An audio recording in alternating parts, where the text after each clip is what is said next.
우리 거룩한 주일, 복된 주일을 맞아서 하나님 앞에 나오신 우리 성도님들, 그리고 이 시간에 가정에서 또 병상에서 예배드리시는 모든 우리 성도님들께 하나님의 복이 임하기를 원합니다. 우리 옆에 분들과 같이 한번 몸대로 인사하고 같이 예배드리겠습니다. 여러분 반갑습니다. 네. 이제 묵상 기도함으로 예배를 시작하겠습니다.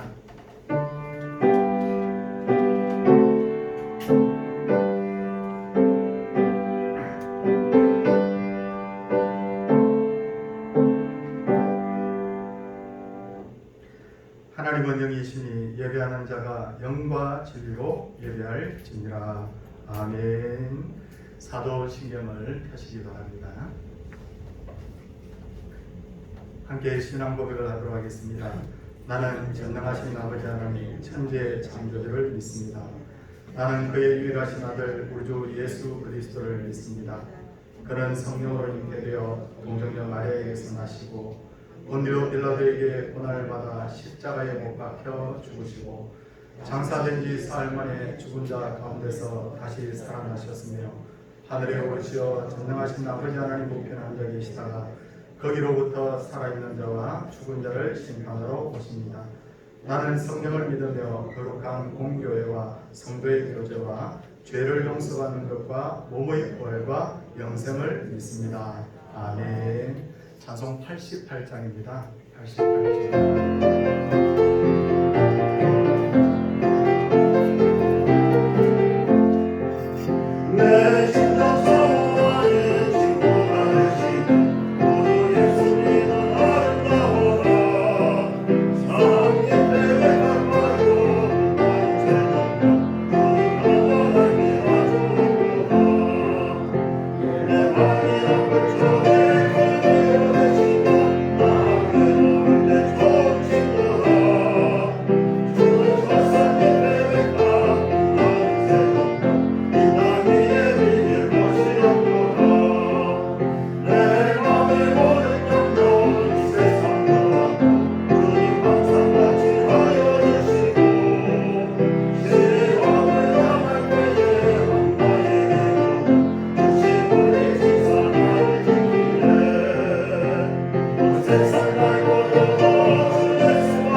기도할 때 우리 김방훈 집사님께서 기도 인도하시겠습니다.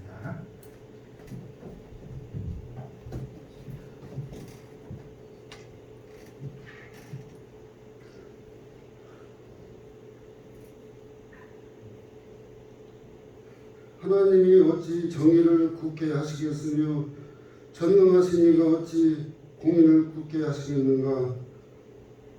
창세전에 하나님 택하여 주시고 은혜를 베풀어 주셔서 예수님의 보혈로 우리의 죄를 용서하여 주시고 하나님께서 하시고자 하는 의의 길로 인도하시며 우리가 힘들고 지칠 때도 사랑하여 주시고 포기하지 아니하시며 하나님 아버지께서 주시고자 하는 하늘의 복을 이 시간도 내려주시니 하나님 아버지 감사합니다.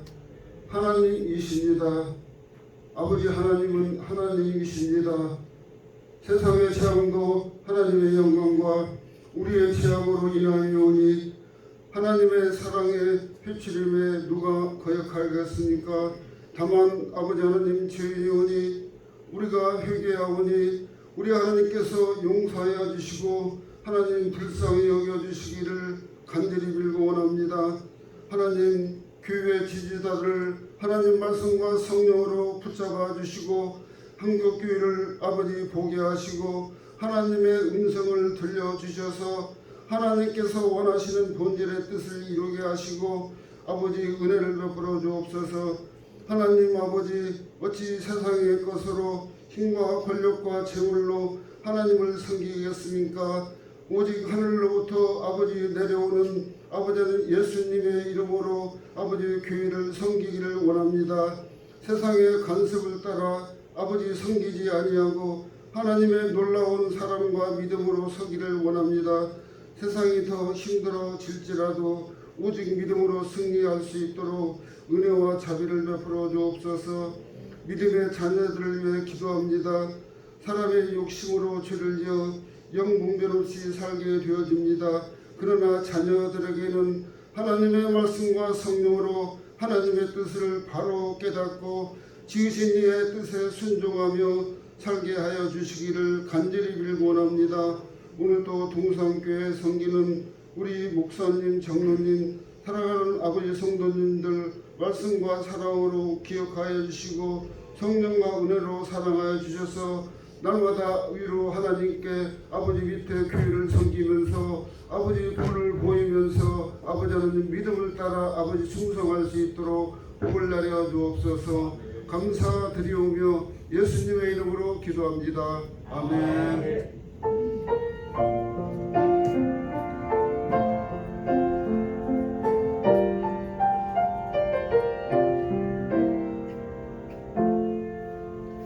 하나님의 말씀은 열왕기상 17장 1절에서 7절까지의 말씀입니다.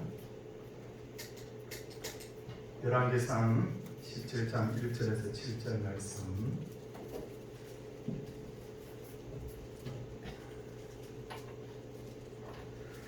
길라앗에 우거하는 자 중에 디스의 사람 엘리야가 아합에게 말하되 내가 섬기는 이스라엘의 하나님 여호와께서 살아계심을 두고 맹세하노니 내 말이 없으면 수년 동안 비도 이슬도 있지 아니하리라 하니라. 여호와의 말씀이 엘리야에게 임하여 이르시되 너는 여기서 떠나 동쪽으로 가서 요단 앞 그리 시냇가에 숨고 그 시냇물을 마시라. 내가 까마귀들에게 명령하여 거기서 너를 먹이게 하리라. 그가 여호와의 말씀과 같이 하여 곧 가서 요단 앞 그리 시냇가에 머물매 까마귀들이 아침에도 떡과 고기를 저녁에도 떡과 고기를 가져왔고 그가 시냇물을 마셨으나 땅에 비가 내리지 아니하므로 얼마 후에 그 시내가 마르니라. 아멘. 이 시간에 찬양대가 쓸 수 없는 날이로 우리 정민석 집사님께서 하나님께 특송을 올려드리도록 하겠습니다.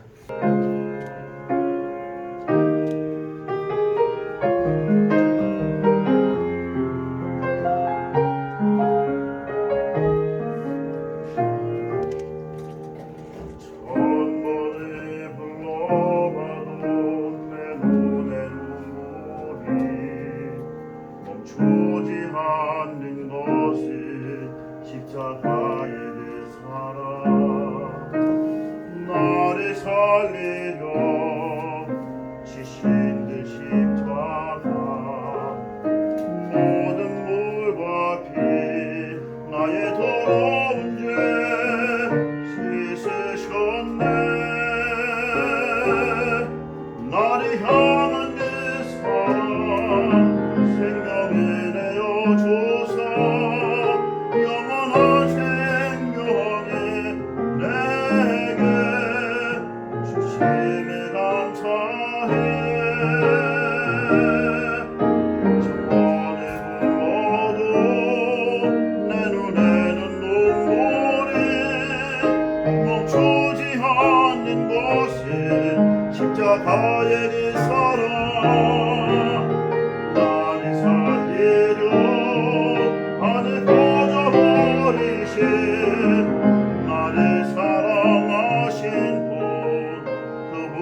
십자가의 그 사랑 나를 살리려 하늘 퍼져버리신 나를 사랑하신 분 그분이 예수요 천번을 불러도 내 눈에는 눈물이 멈추지 않는 것은 십자가의 그 사랑 나를 살리려 하늘 퍼져버리신 나를 사랑하신 분 그분이 예수요 나를 사랑하신 분 그분이 예수요.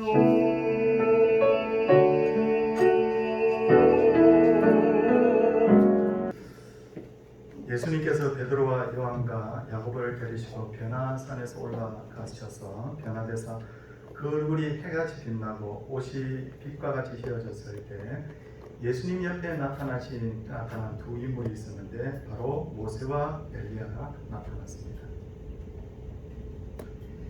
이 변화되신 예수님의 이 기록은 마태복음, 마가복음, 누가복음 이 세 복음서를 공강복음이라고 하는데 공강복음에 모두 다 기록이 되어 있는데 이 세 복음서의 이 내용이 모두 기록이 되어 있다는 것은 그 내용이 그만큼 중요하고 의미가 있다는 것을 나타내죠.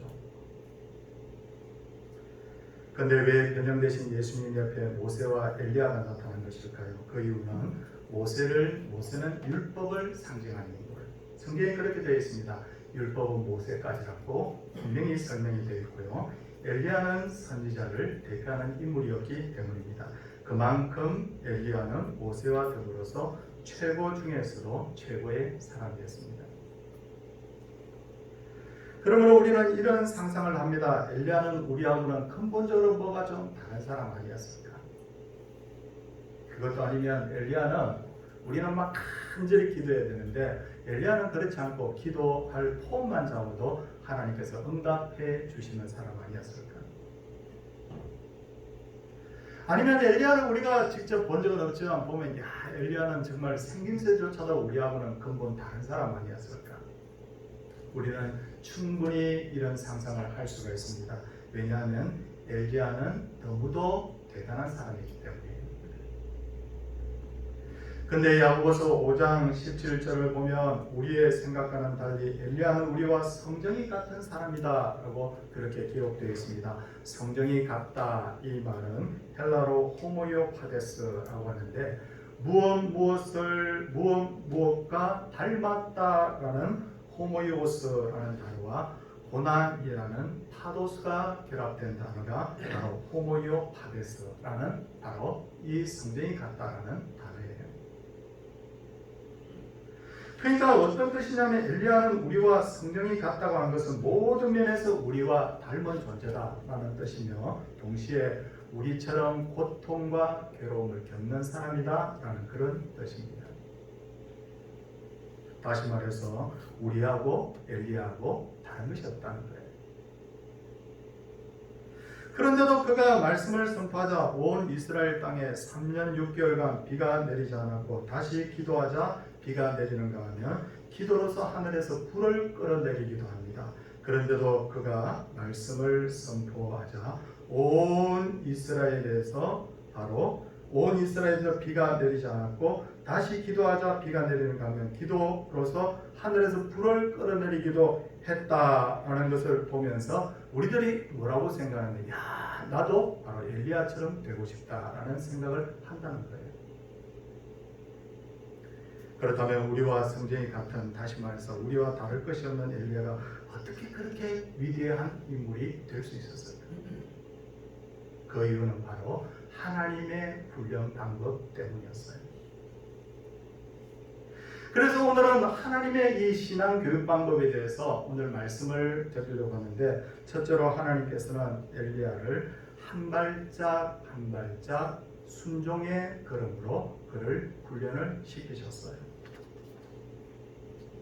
오늘 본문 열왕기상 17장 2절 말씀을 보시면요, 여호와의 말씀이 엘리야에게 임하였다라고 성경에 그렇게 기록이 되어 있어요. 3절 부분에 보니까 그 하나님의 말씀이 임하는데 어떤 내용으로 임하느냐 보시기 바랍니다. 너는 여기서 떠나 동쪽으로 가서 요단 앞 그리 시내가에 숨고라고 말씀하시는데, 방금 이 구절을 보면 동사가 3개 나오는 것을 볼 수가 있습니다.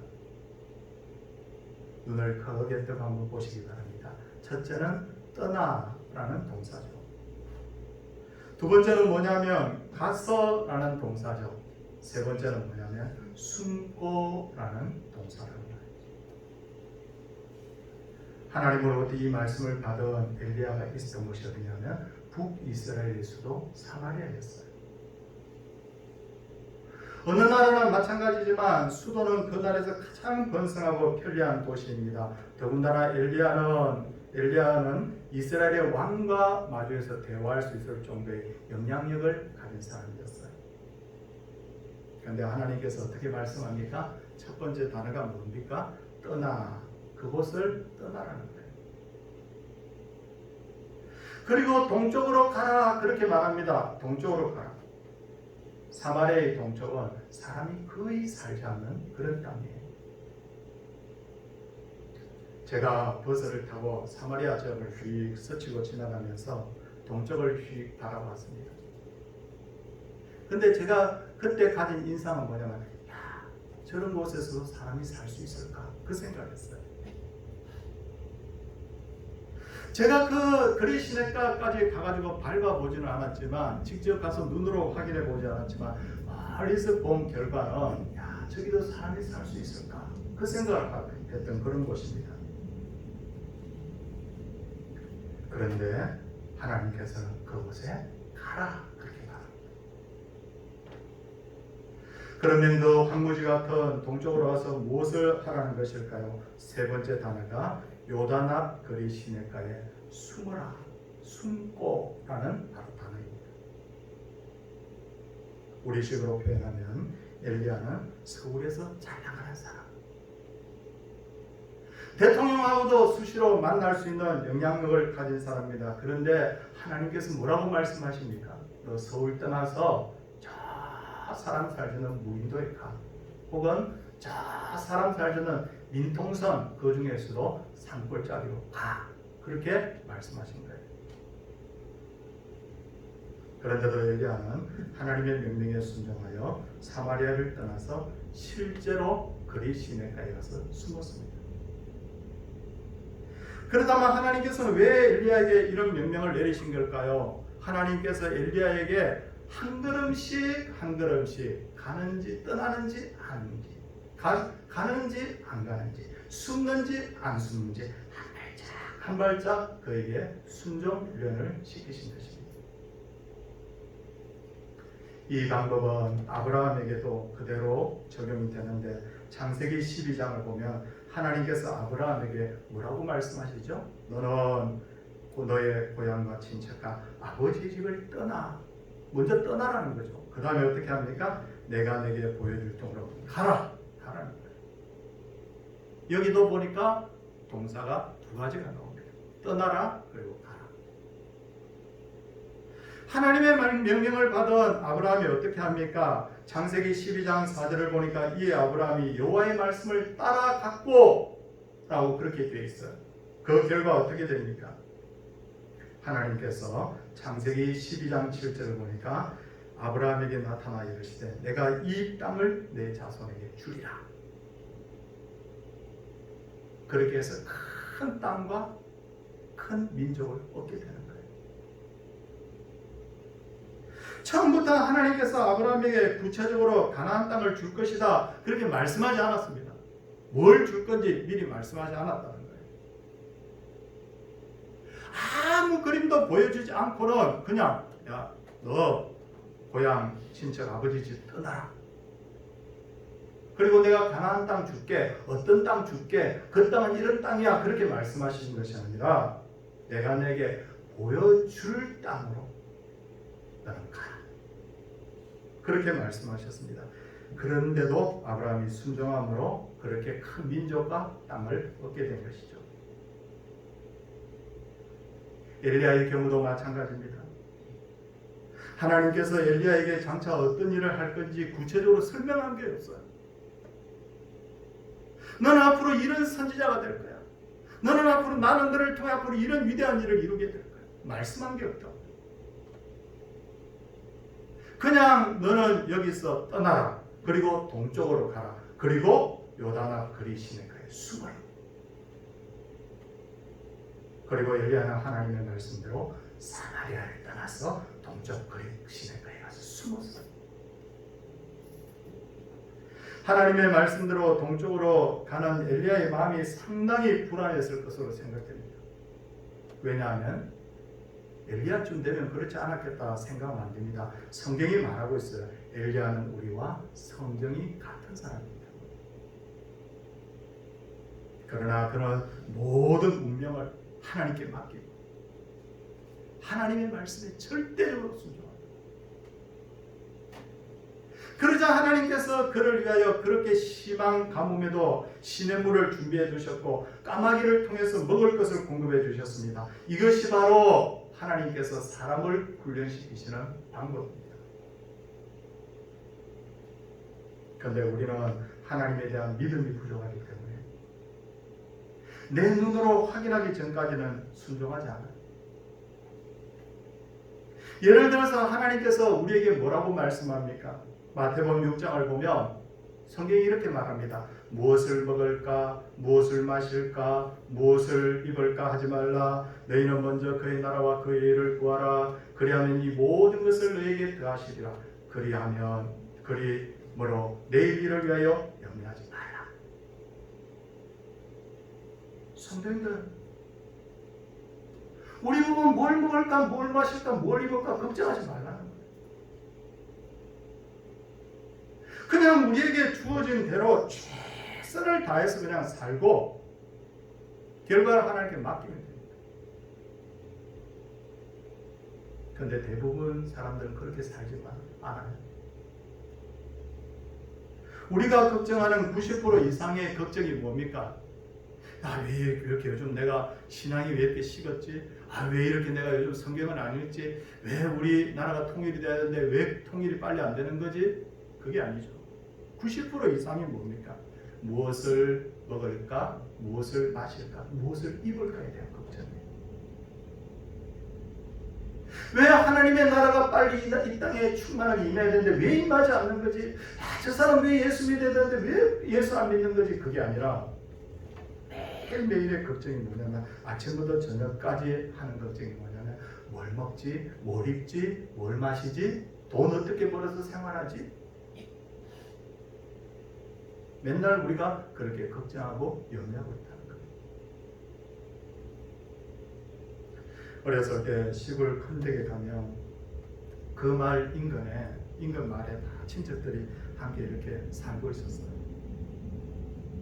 그러다 보니까 가끔 밤에 친척집을 방문할 일이 있었는데 마을을 벗어나 시골길을 걸으면 검음쯤 되면요, 성도님들, 우리는 그런 것에 익숙하지 않지만 깜깜합니다. 정말 어두워요. 뭐냐면 발 앞에 내 발끝도 안 보여요. 제대로 경험해 보셨죠? 근데 어른들이 혹은 사촌 형들이, 큰 형들이 인도를 합니다. 저를 가자고. 그래서 인도를 하면요, 어떤 때 가다 보면 막 제가 이렇게 시골길에 익숙하지 않으니까 돌뿌리가 발에 채이기도 하고, 어떤 때 보면 풀에 다리가 쓸리기도 하고 그럴 경우가 있어요.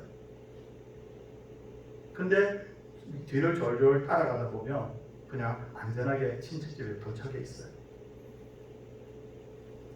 그러던 어느 날 제가 뒤를 졸졸 따라가다 보니까 그렇게 칠흑같이 어두운데도 땅이 약간 마른 땅처럼 보이는, 약간 밝게 보이는 땅이 눈앞에 들어오더라고요. 근데 제 앞에 인도하던 사촌형이 이쪽으로 싹 가는 거예요. 근데 나는 그 땅이 나한테 더 좋아 보였어요. 그래서 그 땅을 내가 탁 밟았어요. 근데 첨벙 그러는 거예요. 성도님들, 제가 그때 알았어요. 칠흑같이 어두운데 약간 밝게 빛나는 그 땅은 물이 고이고 있어. 그때 알았어요. 하나님께서는 우리의 인생의 걸음을 모두 보여주지 않습니다. 아브라함에게도 엘리야에게도 마찬가지입니다. 우리가 안전하게 복을 누리며 사는 길은 순간순간 하나님의 말씀을 따라가는 것이 제일 안전하고 제일 복된 길이지, 내가 보기에 저것이 더 좋아, 저것이 내 눈에 더 좋아 보여, 내가 하나님보다 옳다고 생각하는 그 순간에 우리는 넘어집니다. 둘째로 하나님의 교육 방법은 낮추시는 거예요. 낮추시는 것이 바로 하나님의 교육 방법이에요. 하나님께서는 엘리야에게 요단 앞 거리 시냇가에 숨으라고 하셨습니다. 잘 나가던 서울 사람이 저 무인도에 혹은 저 민통성 꼴짝에 들어가야 됩니다. 엘리야의 입장에서 보면 마음이 얼마나 불편했겠습니까? 그리고 얼마나 사람이 그리웠겠습니까? 늘 사람들의 주목을 받던 사람입니다. 왕도 알아주던 사람이에요. 근데 사람이 높은 곳에 있다가 떨어지면 충격이 더 크다는 말이 있듯이 엘리야도 더 큰 외로움과 힘든 어떤 상황을 경험했을 거예요. 근데 정말 심각한 것은 뭐냐면 엘리야는 앞으로 상황이 어떻게 전개될지 모른다는 그런 불안이 있었어요. 그런데도 왜 하나님께서는 엘리야에게 거리 시냇가에 숨으라고 하신 걸까요? 그것은 그를 낮추시기 위함이요, 그리고 그곳에서 하나님과의 깊은 영적 교제를 나누게 하기 위함입니다. 성도님들께서 한번 제가 질문을 한번 드리도록 하겠습니다. 하루 종일 살아가면서 하나님을 몇 번이나 생각합니까? 어떤 데 바쁘다 보면요, 하나님에 대해서 한 번도 제대로 생각하지 않고 그렇게 살 때는 없습니까? 특히나 우리의 인생이 너무 잘 나가면 하나님에 대해서 생각하지 못할 때가 많아요. 내가 너무 바빠서 하나님 생각할 시간도 없어. 너무 바빠서 오늘 주일날 교회 갈 시간도 없어. 이럴 때가 있다는 거예요.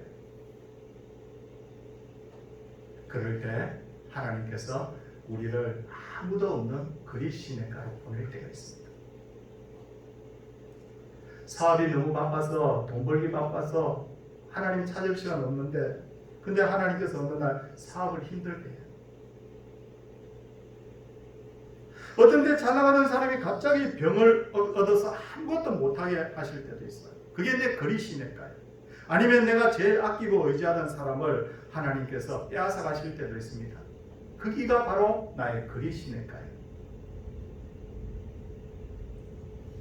그럴 때 사람들은 외롭다, 죽고 싶다, 미칠 것 같다, 그렇게 말합니다. 근데 하나님께서 이렇게 감당하기 힘든 고난을 주시는 것은 하나님을 의지하고 바라보라는 신호입니다.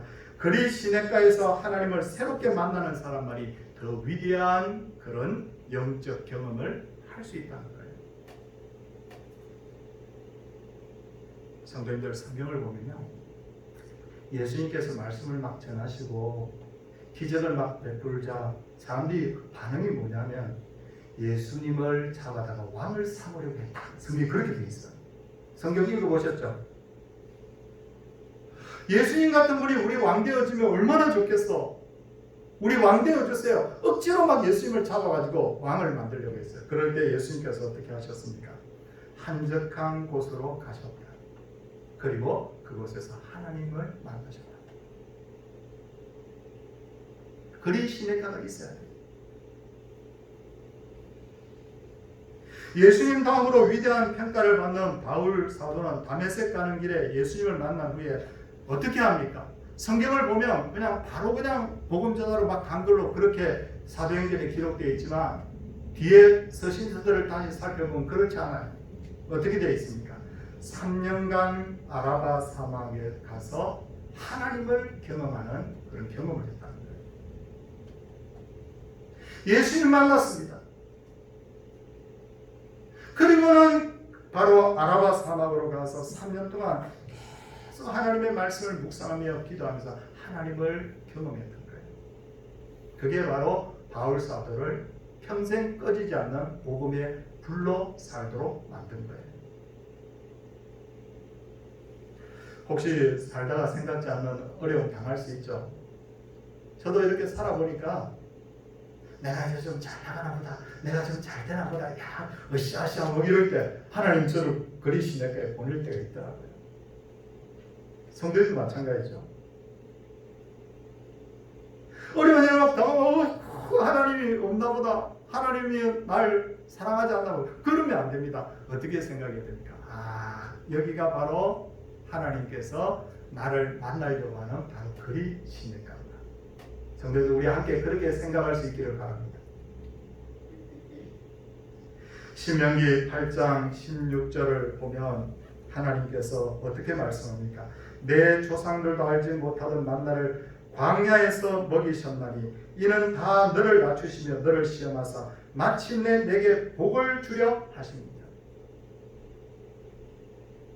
하나님께서 광야로 막 보내가지고 거기서 막 굶주리게 하고 막 목마르게 하고 그렇게 합니다. 근데 거기서 하나님께서 기적의 만나를 막 주셨어요. 근데 하나님 뭐라고 말씀하셨어요? 너를 낮추시며 너를 시험하사, 낮추시고 시험하시는 이유가 뭐냐? 내게 복을 주려 하시며. 성도님들, 하나님이 우리를 낮추실 때 하나님이 더 높이실 것을 기대하는 그런 성도들이 되시기를 바랍니다. 셋째로, 하나님의 교육 방법은 사람이 자기 능력이 아니라 하나님의 말씀과 은혜로 사는 줄을 깨닫게 하는 거예요. 엘리야가 하나님의 명령대로 그리 시내가에 갔더니 하나님께서 어떻게 합니까? 시냇물을 예비해 놓으시고 까마귀를 통해서 아침 저녁으로 떡과 고기를 가져오기 위해서 엘리야를 배부르게 먹게 하셨어요. 그런데 참 신기한 것 두 가지가 있습니다. 첫째는 당신은 가뭄이 시작될 때야. 그렇죠? 가뭄이 시작될 때. 본문 17장 우리 1절 말씀을 보십시오. 1장 말씀에 보니까 제일 끝부분에 뭐라고 되어 있습니까? 내 말이 없으면 수년 동안 비도 뭐도 있지 않다? 이슬도 있지 않다. 이스라엘의 이슬은 지난번에 예배 때 설명드렸잖아요. 우리 잔잔한 이슬이 아니에요. 물방울이 큰 물방울이에요. 비가 잘 내리지 않아도 이슬로 어느 정도 버티고 농사를 지을 수 있는데 어떻게 됐어요? 비뿐만 아니라 이슬도 내리지 않는다. 그러면 날이 불볕더위입니다. 엄청 덥습니다. 다 타 죽어요. 며칠 만에. 근데 어떻게 됩니까? 그런 가운데서도 그리 시냇가에 갔더니 하나님께서 마실 시냇물을 예비해 놓으셨다. 그게 첫 번째 기적이죠. 두 번째 기적은 뭡니까? 두 번째 기적은요, 까마귀입니다. 까마귀는 굉장히 욕심이 굉장히 많은 그런 동물이에요. 먹을 것에 대해서만큼 양보가 없는 그런 말짐승입니다. 그런데 그 까마귀가 그렇게 흉년이 시작되는 가운데서도 매일 아침 저녁으로 떡과 고기를 어디서 물어오는지, 흉년이 엄청 심하니까 까마귀도 배고플 것 아니에요.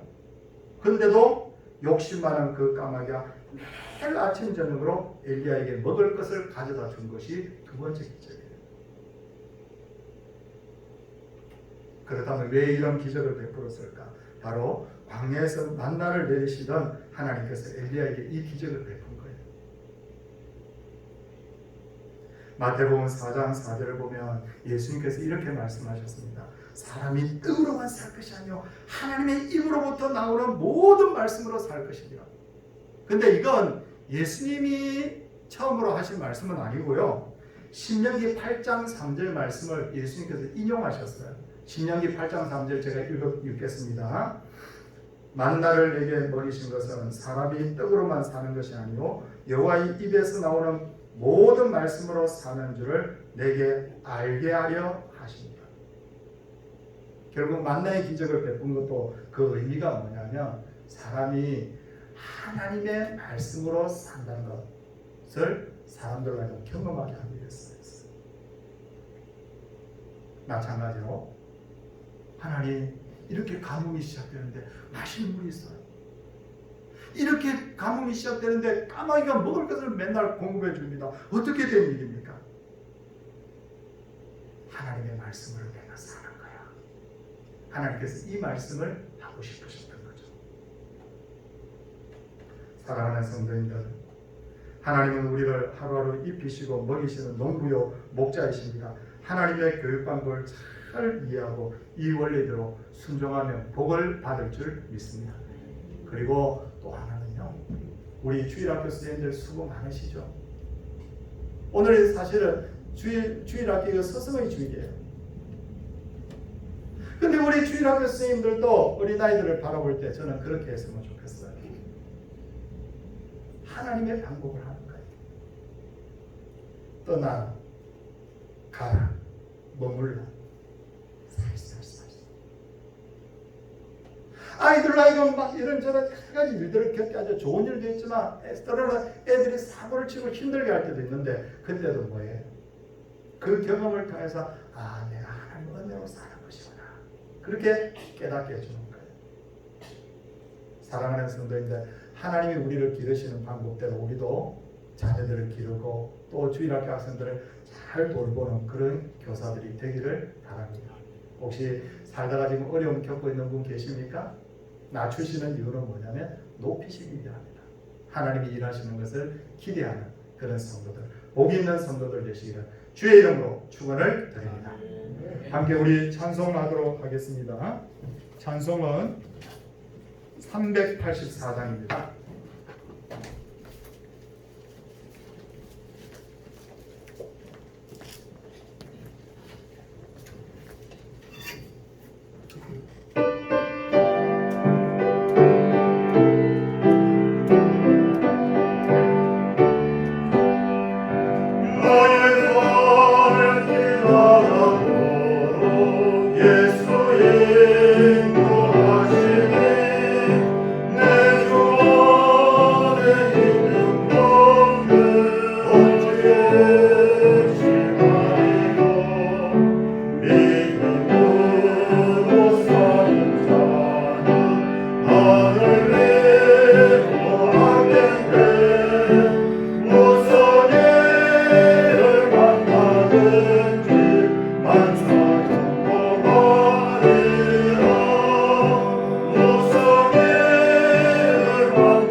범사에 감사해서 하나님 앞에 예물을 드렸습니다.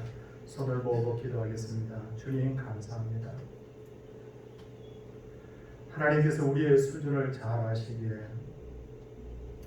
어떤 때 우리에게 떠나라, 가라, 그곳에 머물라 이렇게 말씀하실 때가 있는데, 우리가 보기에는 그 떠나야 될 자리, 가야 될 자리, 머물러야 될 자리가 낮추시고 힘들게 하고 불안케 하는 자리일지라도 하나님께서 그렇게 하시면 반드시 복을 주심이 이함이라고 말씀하고 계신 줄 압니다.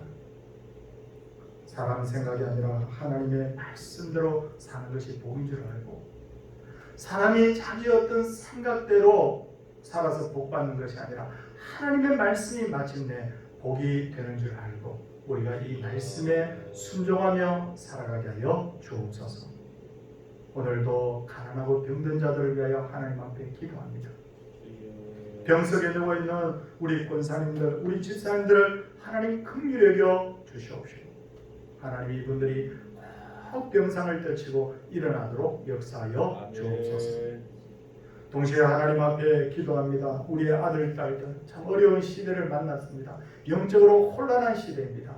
이 아들, 딸들이 믿음의 아들, 딸들 되게 하시고 하나님의 말씀을 들을 수 있는 귀와 마음을 가진 아들, 딸들 되게 하옵소서. 코로나 어려움 중에 많은 어려움이 있지만 그러나 이 낮추심이 결국 우리로 하여금 깨달음이 되고 복이 되게 하실 줄을 믿습니다. 이 코로나 재앙이 지나가서 우리가 더 하나님 두려워하는 나라가 되게 하시고 하나님 경외함으로 복을 받는 나라와 민족과 열방 되게 하옵소서. 귀한 예물 주 앞에 드렸습니다. 11조 드린 예물, 하나님 귀한 감사의 예물, 하나님 전도 선교, 그리고 하나님 건축, 그리고 귀한 주정 예물 하나님 앞에 드렸는데 하나님 믿음이 없으면 드리지 못하기 귀한 예물 아벨의 제물같이 연락하시고 하나님께서 영육간의 복으로 충만케 하여 주옵소서. 주 예수 그리스도의 은혜와 하나님의 사랑과 성령의 감동 감화심이 주의 백성들 위해 이제부터 영원토록 함께 있을지어다. 아멘.